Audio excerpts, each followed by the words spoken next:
at a below conscious level, people are putting up walls. They are very afraid of what will happen or very angry about what could happen in conversations. They have a fear-based belief that if the other person doesn't agree with them, something's going to go terribly wrong, which it can happen. But there's a lot of balls going up. And at a below conscious level, because I work with people's below conscious motivation triggers. In this context, what's going on at a below conscious level in terms of motivation is people are very, what we call away from. And that is they notice exactly immediately what they disagree with.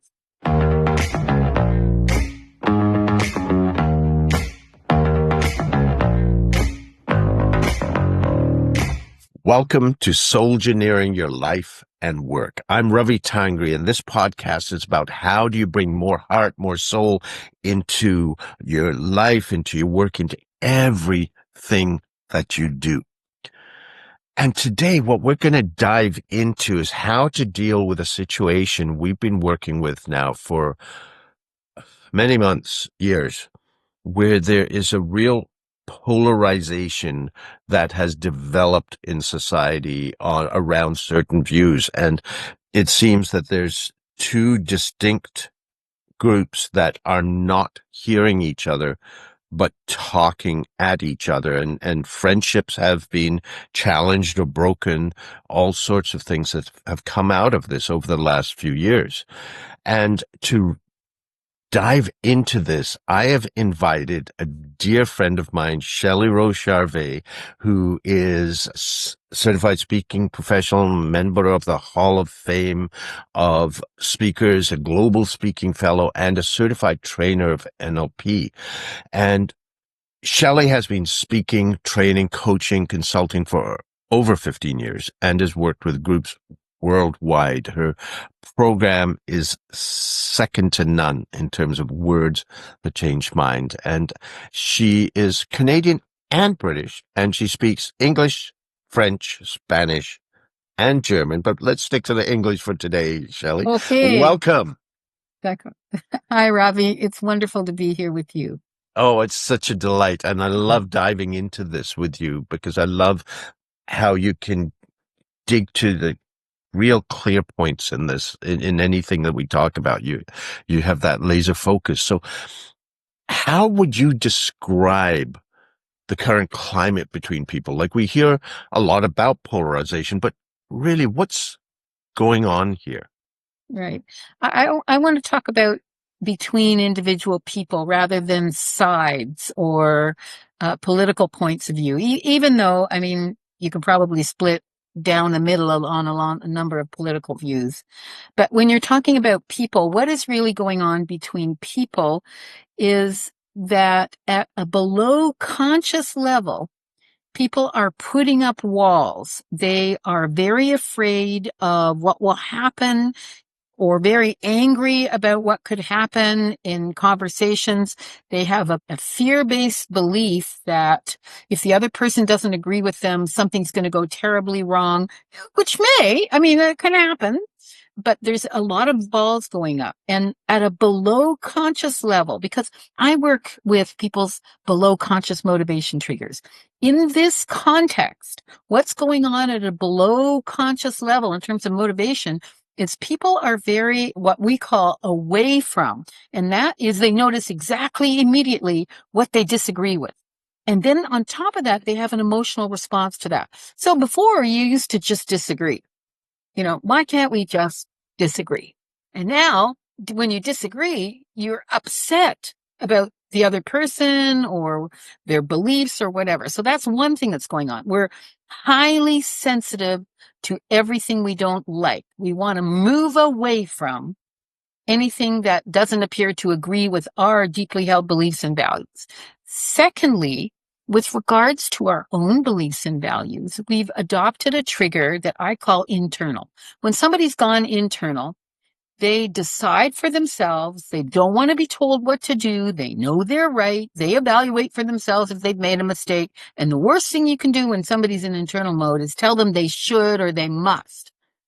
what couples do to each other all the time, right? Try and get your husband or your wife to do something. Well, you should is not the way to do it because it makes them even more internal. Because when someone's internal, they want to decide for themselves. So there's this emotional away from piece going on, and don't you tell me how to think.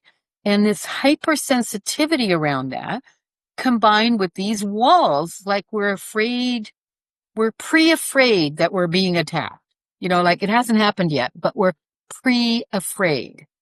So you're already anticipating what's going to happen, that attack and so on. But y- I'm curious here. You talk about their internal, they want to make that decision for themselves.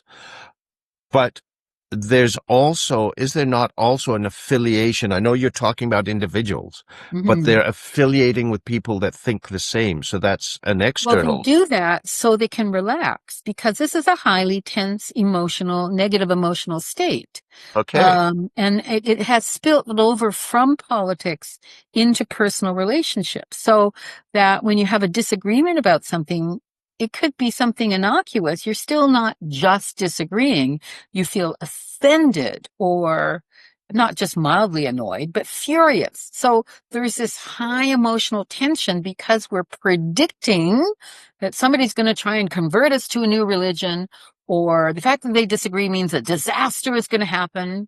Well, maybe something bad's going to happen, but then you deal with it. I mean, we used to think that way, and now we don't. So it's a combination of this hypersensitivity, high emotionality away from an internal kind of patterns going on at the same time. Okay. So are there other factors that make it even more difficult than usual for people to discuss the topics that are around them? What's happening now that is different? I don't necessarily want to talk about what everyone's talking about. Okay, there's polarization in politics, but what is happening is people's values are more at the surface now. And when we're attacking or being attacked for our values, it's much closer to ourselves now. We're not just having a conversation. Our whole livelihood, our whole way of being in the universe is being attacked. So if I'm more left wing or more liberal, depending on where you are, how you call it, or more right wing or anti woke or whatever terms you're using, like even the term woke is about a system, a value system, right? And it's right up front. Back in the old days, we didn't talk about values. We didn't talk about my identity as a person. We would, throw some stuff out there and avoid its conflict as much as possible. And now nobody's avoiding it. We're just hypersensitive or hypersensitive to it, and we see it everywhere. So it's a big difference. I mean, particularly in Anglophone cultures where you don't talk about anything, you keep the elephant in the room firmly under the rug and don't let it out. Everything's on the surface now. And everything is life threatening. Now, don't get me wrong.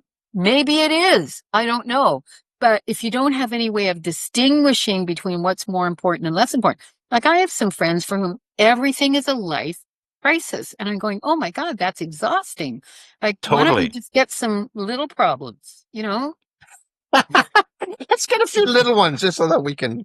Yeah, just so you can compare. They're not all life-threatening, but everything is being treated as a life-threatening thing. And some things are worse than other things. Well, and some things are better than other things. So you can see this. It's so emotional, and so much of people's identity and their values are being caught up in the Okay. conversation. So there's a couple of questions that come out of that for me. First of all, I have a belief when we get stressed, when we go into that fight or flight response, we trigger, it's been shown 30 hormonal changes and 1,300 chemical changes, some of which go on for hours. I believe that we can become addicted to that. And so we look for other triggers that will give us those toxins. Would Oh, you agree? totally we do that. I mean, we go, I know it's going to make me upset, but But I'm going to do it anyway, right? I mean, so what is that about? Like, what do you mean I know it's going to make me upset? And then you do it anyway. I mean, how is that good for people? And I don't think we have raising and lowering of these hormone levels. I think we've managed to live a lifestyle in which many people are constantly like there's no, it's at a high level. And what I wanted to talk about in terms with the motivation triggers, this shows up in how we speak to other people and it triggers other people. So if I'm What do you in mean by that? internal, what do you mean by that? Yeah, exactly. When I'm in internal and away from mode, I am more likely to be dictatorial and point out everything you said wrong. I don't totally agree with that. And listen to my tone. Like it bothers me as compared to, well, I don't totally agree with that, which you can have a Okay. conversation with that tone, but I don't totally agree with that will more than likely be perceived as an attack because you're already upset and your levels are up, right? Okay. And so these are up, and you're talking the values are at the surface. But for me, what I've found is that most people don't really know what their values are. I believe our values drive us, but most people don't know what they are. And like the values test where you intellectually say, oh, yes, that's my value. That's BS. That's your head. It's about finding the emotion to me and putting a word to it. But most people don't do that. But yet it is at the surface, right? Oh, are you disagreeing with me? Not at all. I'm Okay. just asking a clarifying question because you said the values are at the surface, but in Yeah. my experience has been Actually, I agree most with people you. don't know what their values Yeah. are. They don't consciously know, No. but they have emotional reactions. So, for example, if you were to say, I totally disagree with you, my hackles would be likely to go up and I won't know why. But what's happening is my value about around being safe is now being called into question, Hmm. right? In a highly emotional, walled in environment where I have to protect my fortress. And so the value about being safe or protected, this is why we have so much emphasis in a number of places like schools or learning where we want people to feel safe. Well, we didn't used to talk about it. And I think for two reasons. One, we didn't know it was an issue that people needed to feel safe Right. and that was important. Okay, I get that. But two, we didn't necessarily think there was a reason to not feel safe. So we're looking around and go, and we're just having a conversation. But now I want to make sure I'm safe in this conversation.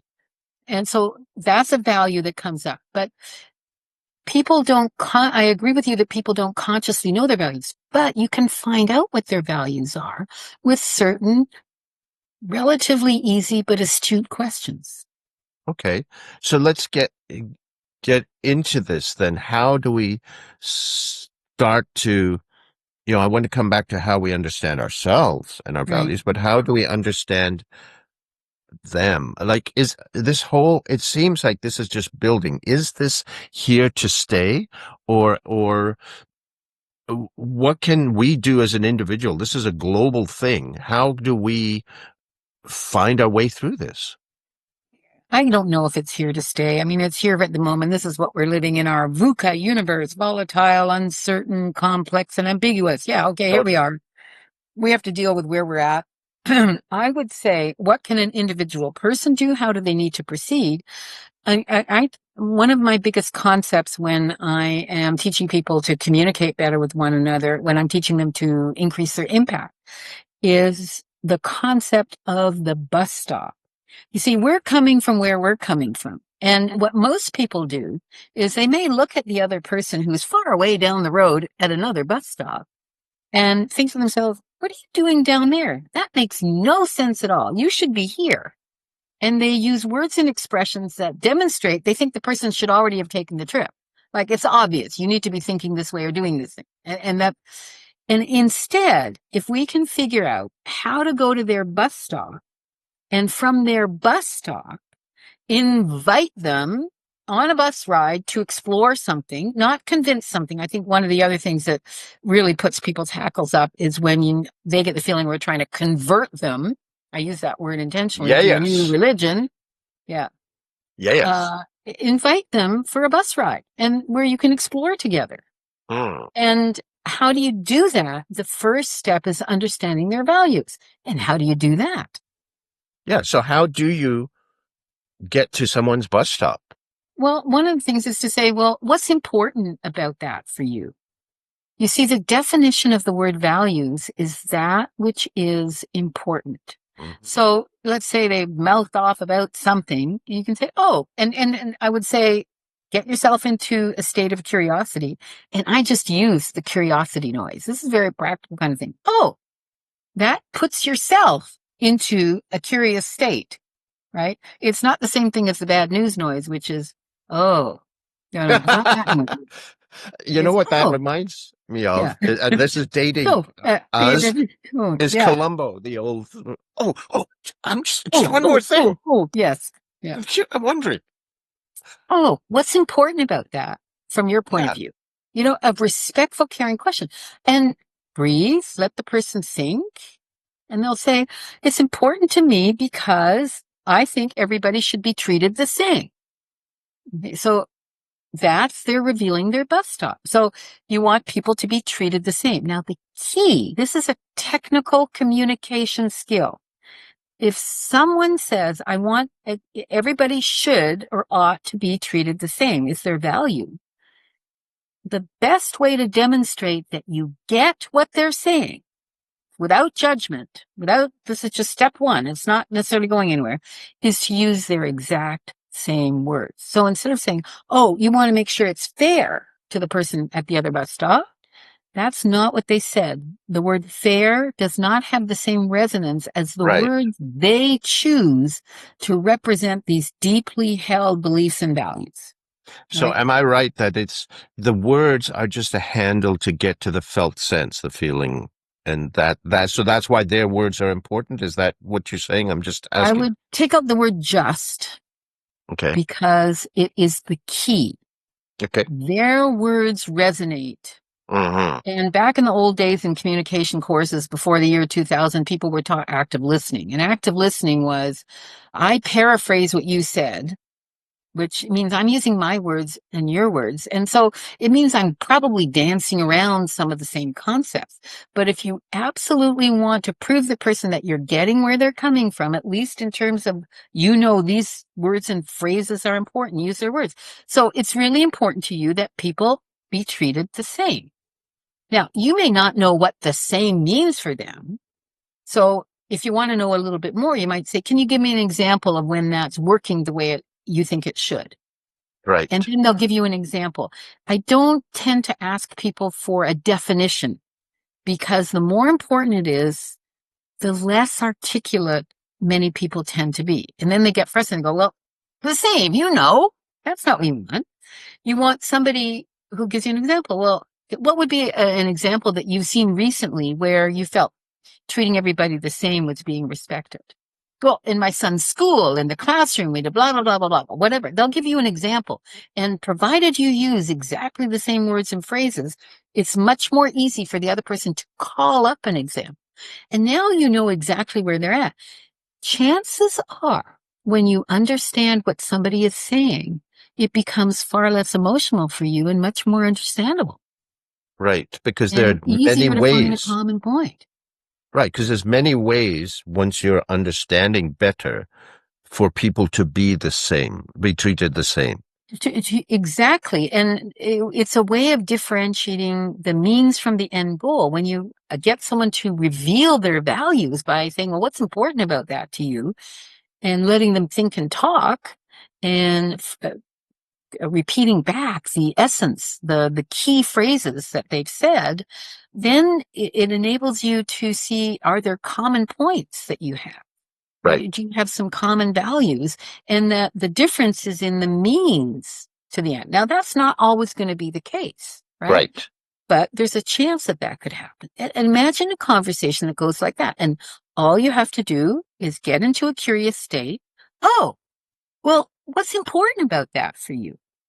Yeah. And that's the big thing for a lot of people is to get out of their own stuff, to That's why be we need techniques curious. that transform your inner feeling. And that one curiosity noise, which I made up one day many years ago.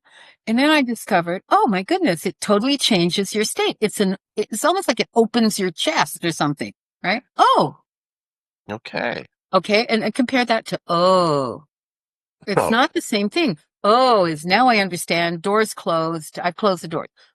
Oh, is like an opening.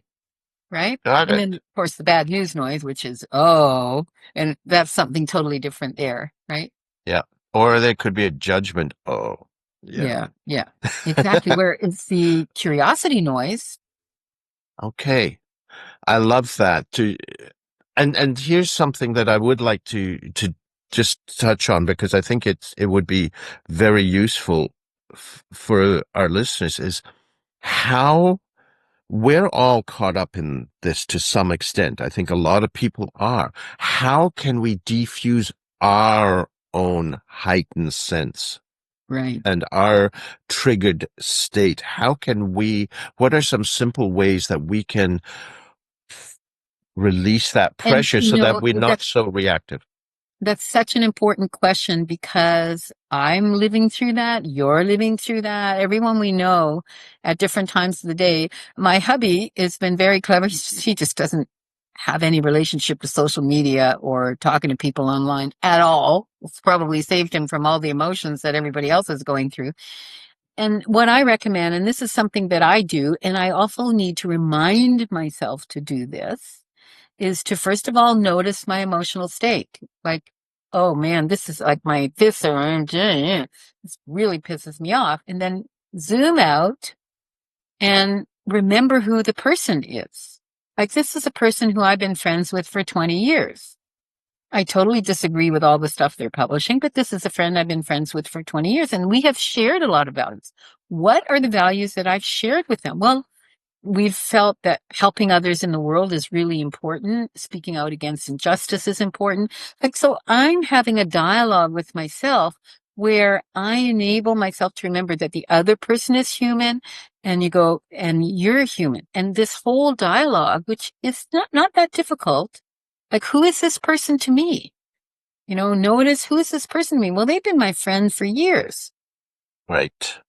right? So I love what you're saying about zoom out. It's out because we do tend to zoom right into this immediate situation and we Well, forget. it's a bit like an addictive behavior, right? Hmm. Let's say you're addicted to chocolate cake.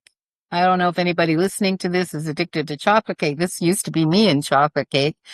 Is what happens when you see a piece of chocolate cake is suddenly the background fades and you zoom in and you are in the present moment. You know how all this mindfulness, we're supposed to be in the present moment. There are times when it's not a good idea to be in the present moment. When you're in front of the thing that you're addicted to, no, you need to zoom out, not zoom in. So you're zoomed in on this chocolate cake and you go, oh, I really want it now.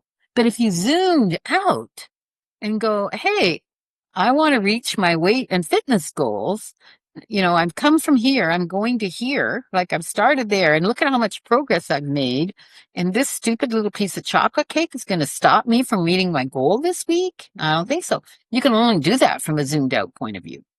And the key is Love that. the zoom in that happens is really quick. I'm volatile. I find my emotions just, whoa, snap. And so I got to catch myself and go, who is this person to me? Right? Notice this. Oh, I'm not feeling good. I can feel the tension rising. Who's this person to me? Well, it's somebody I've loved and admired for 20 years. Or it's somebody I've met recently who had some really interesting things to say to me. Or it's somebody I care a lot of, whatever. And those kinds of zoom out questions to I enable love you to that. move to the next step. And it has to be simple because the problem happens quickly. Yes. So I've one last question for you before we move on to the lightning round is that you're talking about when you're in the situation with a person, but I'm thinking now of starting to break that dependence or almost addiction on the being triggered, right? We talked about all those Mm. hormones and chemicals. What are some simple practices that you can do to step to be able to break that? Because a lot of people talk about the comfort zone. I find people, I've coached leaders, executives who fight irrationally to stay in toxic situations. It's not comfortable. It's familiar. It's what they know. And I think there's a lot of that.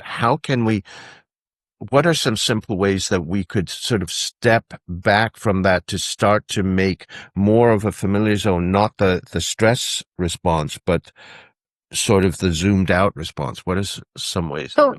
I'm a big fan of being prepared. So we have an interview. I spend the time it takes to prepare so that, Mm-hmm. I can be articulate. Well, I have a meeting with somebody. I never schedule, if I can possibly avoid it, back to back to back to meetings because I want to be prepared.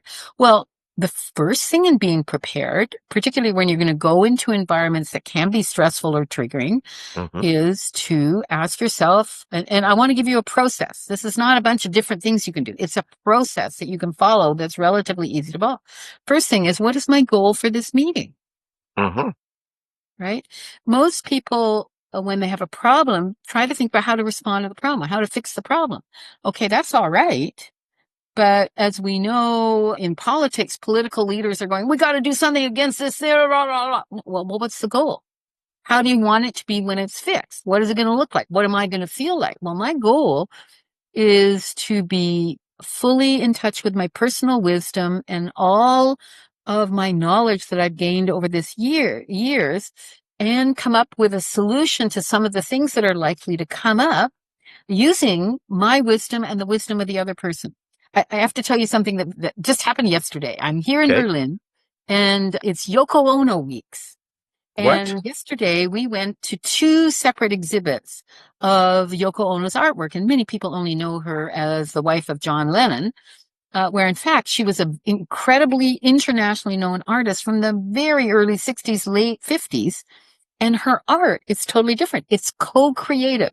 In one of the places we went, one of the first exhibits were a big table full of broken cups and saucers, pottery and china. And it had scissors and tape and glue.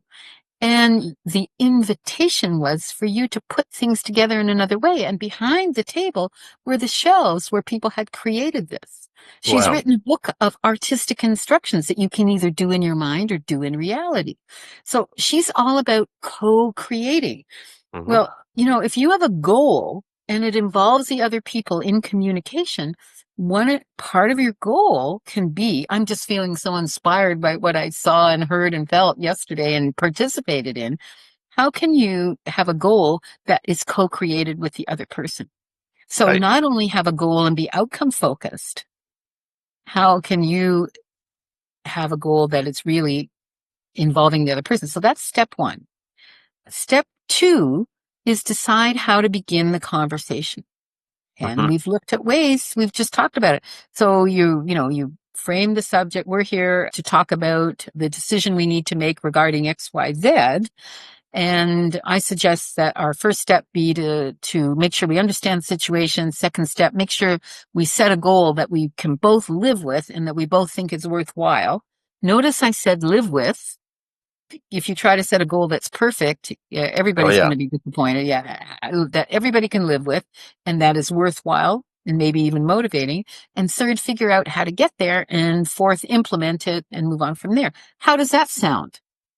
That sounds exactly the way I work. Shelley, you know me well. Yeah. So, I mean, how's that for a conversation? I produced an MP3 that's still available and it's called Only Pick a Fight When You Can Win. Mm-hmm. And my subtitle is really what it's all about is how to have a conversation instead of a confrontation. Mm-hmm. And And that's you know what it's about.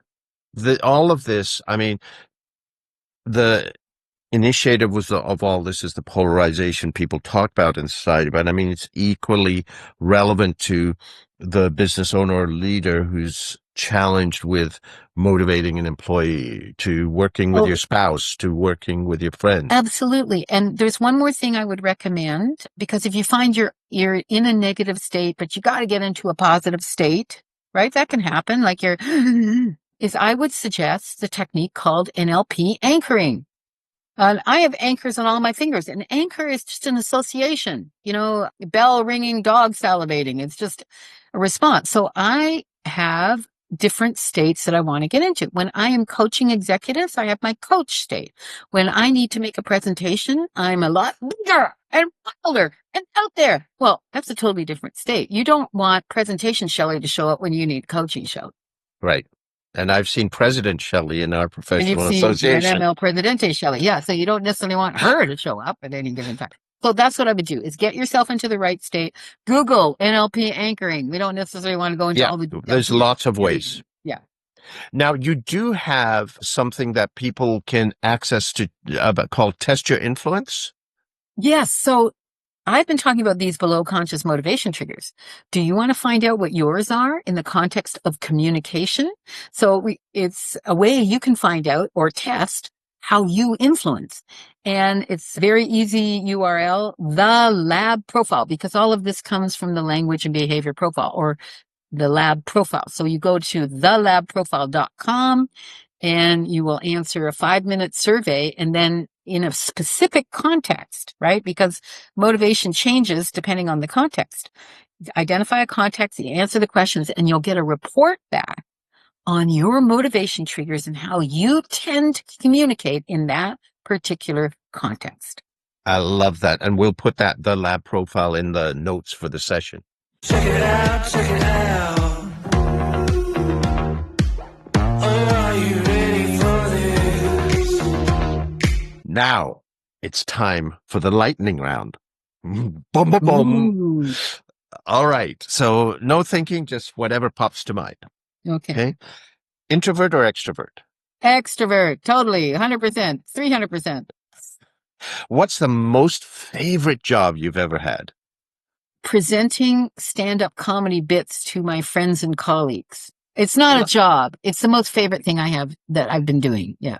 Love it. What's the goofiest thing you've ever done? And this is a scary question for you. Okay. The goofiest thing I've ever done, I was living in Saskatoon, working for Kichimavik, the youth development project, and it was Halloween, and I dressed up as a New York bag lady, and my roommates and I went bar hopping.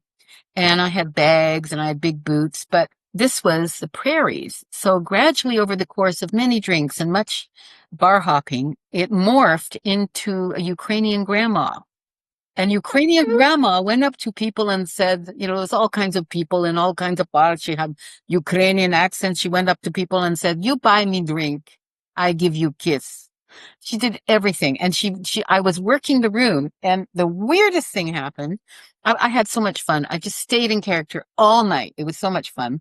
Is they were giving out awards for best costumes.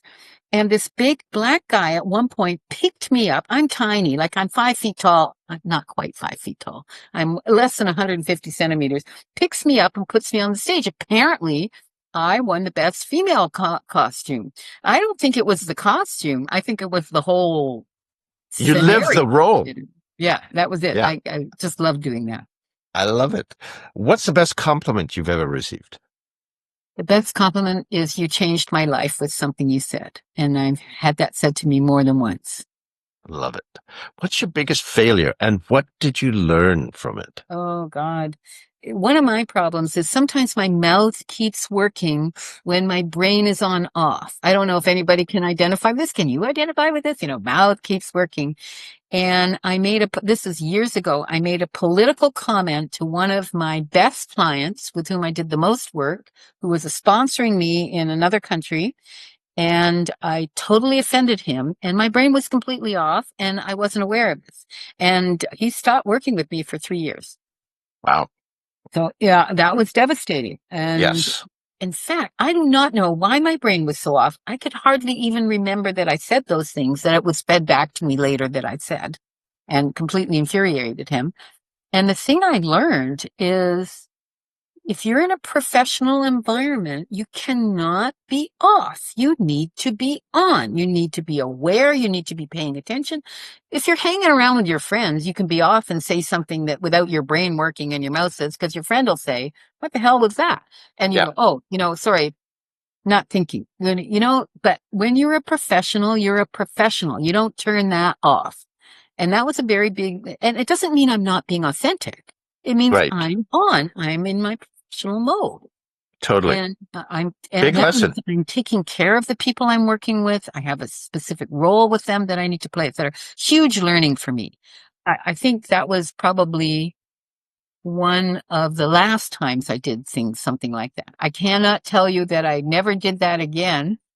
But not to that extent. Yes. No, and I have been called out for saying things that I shouldn't say to my family members too. So I am paying more attention. Right. Okay. As a child. Yeah. As a child, what did you want to be when you grew up? An actress. Oh, cool. Okay. What's your most important ritual? My most important ritual. I have a name for my unconscious mind, which I'm not revealing. And she and I chat a lot. And so at certain times of the day. So in the morning, I want to condition my unconscious mind for health and fitness and serenity and peace and happiness and joy and love and creativity. I've got a lot big plate. And then in the evening, I want to work with my unconscious mind so that I can sleep well and, and be at peace with the world and things like that. I love it. And sometimes that can be a bit of a challenge, and that's why it takes some work to do that. But those are my two most important rituals at the moment. Yeah. Yeah. And so key. I love that. Who do you admire? Who do I admire? Oh, I'm having a hard time with them because I'm seeing many people's faces flash. Oprah Winfrey, Okay. but also Angela Merkel. I mean, I spent a lot of time in Germany because my husband's a Berliner. I admired her up until about the end of 2015. Okay. And she made some major strategic mistakes, in my opinion. And the thing about politicians, they don't know it's time to go before it's time to go. Like they mostly have to be pushed out, as we've Right. seen several examples lately. But there's lots of women. Gold in my ear is somebody that I've always admired. Okay. Good. How do you nourish yourself? I went to a Yoko Ono exhibit yesterday, and we went on my bike. My husband and I went here in Berlin on bikes, and it was a beautiful sunny day. And today we went for a walk and talked about all kinds of things and had a coffee in a park and watched kids on the playground. And I've begun to realize, and, I like to spend winters in Mexico because we've decided we're winter avoidant now. It's a new term I've Mm. coined. And it's not about doing big, expensive things. It's about, really being in places you want to be and exposing yourself to the kinds of things you want to expose yourself. Now, I said expose yourself to the things. I didn't say just expose yourself and stop. Yes, ma'am. Gotcha. What do you want to be remembered for? Being helpful, Okay.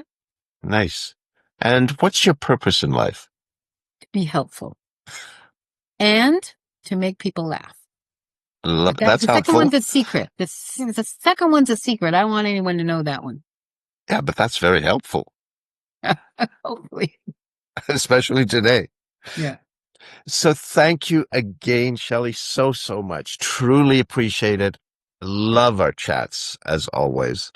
And thank you, Ravi. I always enjoy our chats as well. And I loved your questions today. You pushed me, and that was great. Yeah. Wonderful.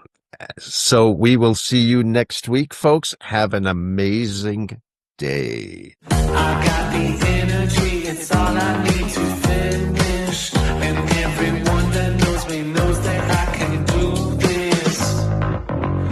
Yeah, I know